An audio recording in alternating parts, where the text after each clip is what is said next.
है। बीजेपी की बैठक हुई केंद्रीय चुनाव समिति की, उसमें बड़ा फैसला लिया गया है। उसकी जानकारी आपको बताते हैं। असम में 92 सीटों पर चुनाव लड़ेगी बीजेपी। और जिक्र कर लेते हैं बंगाल का भी, क्योंकि बंगाल के लिए भी 2 चरणों के उम्मीदवार तय कर दिए गए हैं। बिल्कुल, बीजेपी आज कर सकती है नामों का ऐलान। इसमें नामों का ऐलान कर सकती है आज बीजेपी, और बीजेपी केंद्रीय चुनाव समिति की बैठक में फैसला लेगी।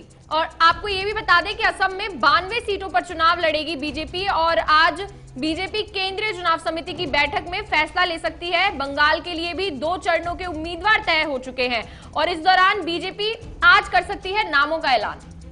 बिल्कुल ताजा जानकारी आपको पहुंचा रहे हैं, क्योंकि कल केंद्रीय समिति की बैठक हुई थी और केंद्रीय चुनाव समिति की हालांकि ये भी कह रही थी बीजेपी कि हम चुनाव आयोग के पास जाएंगे और चुनाव आयोग से मुलाकात भी की जाएगी। क्योंकि जहां तक हम टीएमसी का जिक्र करें तो बंगाल में टीएमसी की शिकायत चुनाव आयोग से करेगी बीजेपी। और असम का जिक्र करते हैं तो असम को लेकर भी तमाम बातें हुई हैं, क्योंकि जिन सीटों पर चुनाव लड़ेगी बीजेपी अपने प्रत्याशी उतारने हैं और लिस्ट भी जारी की जा सकती है। हालांकि ये कहा जा रहा है कि आज बंगाल के लिए लिस्ट जारी की जाएगी। असम के अंदर अगर बात करें तो 27 मार्च से 6 अप्रैल के बीच 3 चरणों में मतदान होगा, जिसके लिए अभी उम्मीदवारों की लिस्ट तय की जानी है।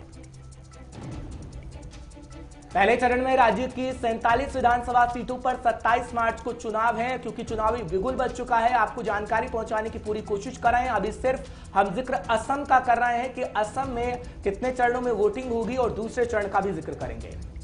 दरअसल दूसरे चरण के तहत 39 विधानसभा सीटों पर मतदान होगा। 1 अप्रैल को वोटिंग होगी और 1 अप्रैल को वोटिंग की जानी है। हालांकि जब हम तीसरे चरण का जिक्र करते हैं तो जिक्र करेगा पूजा।